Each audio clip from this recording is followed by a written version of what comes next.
Fashionable बहू, संस्कारी ननद। शोभा की इकलौती बेटी साहिल ने एक फैशनेबल लड़की विभा से लव मैरिज कर ली और उसे अपने घर ले आया। उसकी माँ ने दोनों को देखा तो बोलने लगी, अरे साहिल, ये किस नाटक वाले को ले आया तू? और इसने ये इतने छोटे कपड़े क्यों पहन रखे हैं? माँ, ये नाटक वाली नहीं, आपकी बहू है। मैंने इससे शादी कर ली है। विभा, माँ के पैर छुओ। कम ऑन साहिल, मैं किसी के पैर नहीं छू सकती। विभा, ये हमारा कल्चर है, घर के बड़ों के पैर छूते हैं। ओके साहिल। विभा जैसे ही शोभा के पैर छूने के लिए झुकी तो शोभा ने उसे डांटते हुए कहा, चल हट यहाँ से, दूर हो जा मेरी नजरों से। न जाने कहाँ से इसे उठा लाया है। तेरे लिए लड़कियों की कमी थी क्या, जो ऐसी लड़की को ले आया? हमारे घर के संस्कारों के बारे में तो सोच लेता, लोग क्या कहेंगे? माँ, आप भी कैसे पुराने जमाने की बात कर रही हो? आप कपड़ों और भाषा से किसी के संस्कारों को जज नहीं कर सकती।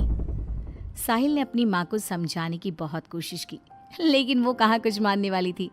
शोभा अपनी बहू के कपड़ों और स्टाइल की वजह से हमेशा उसके कैरेक्टर पर टिप्पणी करती रहती। एक दिन विभा अपनी सास के लिए चाय बनाकर लाई। गुड मॉर्निंग मॉम, ये आपकी टी। ऐ छोरी, तुझ में संस्कार नाम की चीज है या नहीं? गुड मॉर्निंग ना बोला कर मुझे। हमारे यहाँ बहुएं पैर छूती है और तूने ये कैसे कपड़े पहने? देख जरा मेरी बेटी रानी को, सीधे सादे कपड़े पहनती है वो। मॉम, आपकी बेटी को फैशन की बिल्कुल भी नॉलेज नहीं है।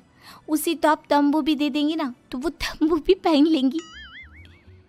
देखो माँ, भाभी कैसे मेरा मजाक उड़ा रही हैं।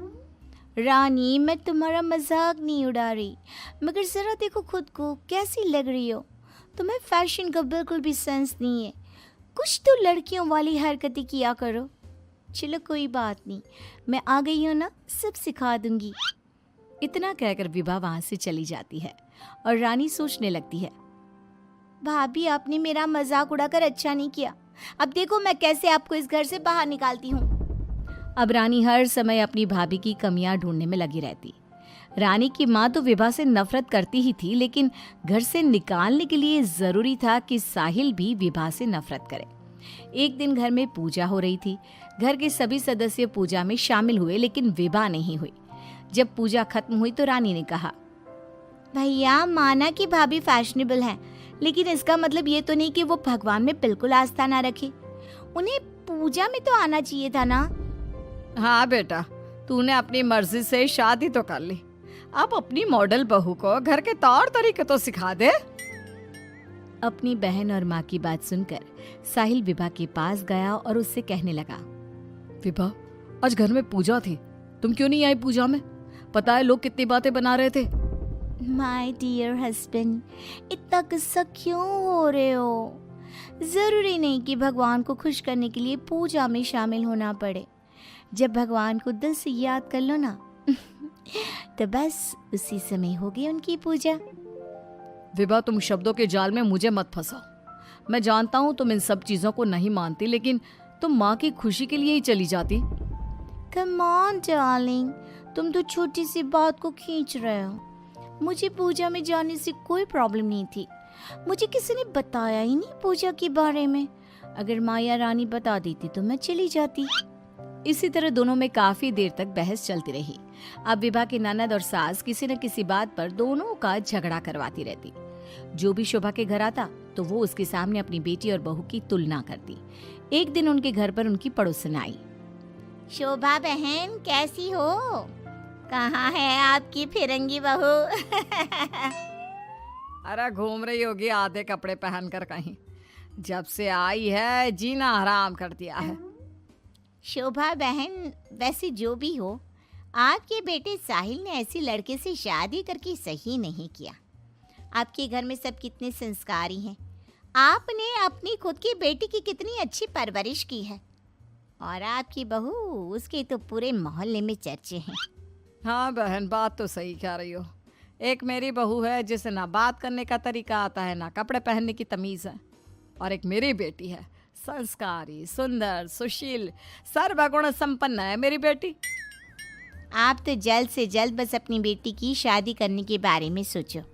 कहीं ऐसा ना हो कि आपकी बहू के चक्कर में आपकी बेटी से कोई शादी ही ना करे। पड़ोसन की बात शोभा के दिमाग में बैठ जाती है और वो रानी के लिए रिश्ता ढूंढना शुरू कर देती है। एक दिन शोभा की तबीयत अचानक खराब हो जाती है। माँ, क्या हो गया है आपको? आप दिन भर अपने कमरे में लेटी क्यों रहती हो? अरे पता नहीं बेटी क्या हो गया है, कई दिन हो गए बुखार आ रहा है। मॉम, आपको डॉक्टर के पास जाना चाहिए, ऐसे तो आपकी हेल्थ खराब होती जाएगी। ओ अंग्रेजन, अपनी अंग्रेजी अपने पास रख। माँ किसी डॉक्टर के पास नहीं जाएगी। मैं अभी माँ को काढ़ा बना कर देती हूँ, माँ बिल्कुल ठीक हो जाएंगी।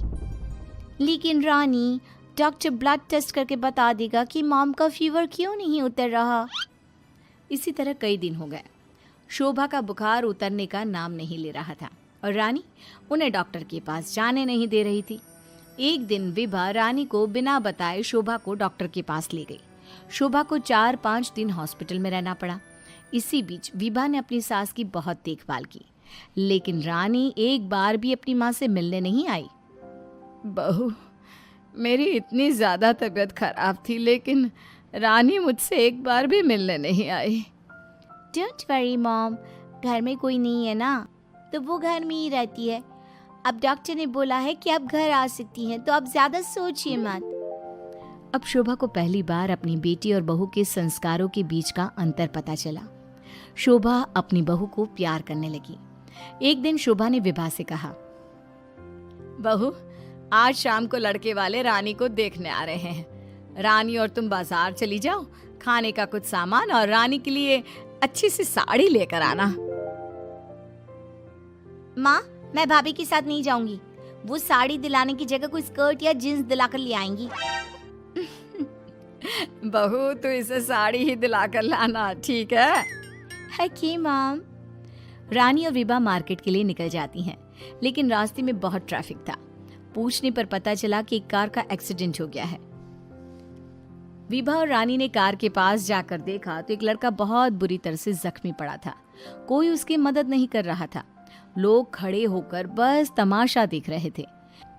विभा ने उस लड़की की मदद करना चाहा तो रानी ने उसे रोकते हुए कहा, भाभी, ये क्या कर रही हो? जब कोई इसकी मदद नहीं कर रहा तो हम क्यों करें? रानी, ये क्या बोल रही हो तुम? अगर हमने इसकी हेल्प नहीं करी तो ये मर सकता है। लेकिन भाभी, पुलिस का झंझट कौन संभालेगा? पुलिस उल्टा हमसे ही सवाल जवाब करेगी। वो सब बाद में देखेंगे, पहले इसे हॉस्पिटल पहुंचाते हैं। विभा और रानी उस लड़के की जान बचा लेती हैं और उन्हें घर आने में देर हो जाती है।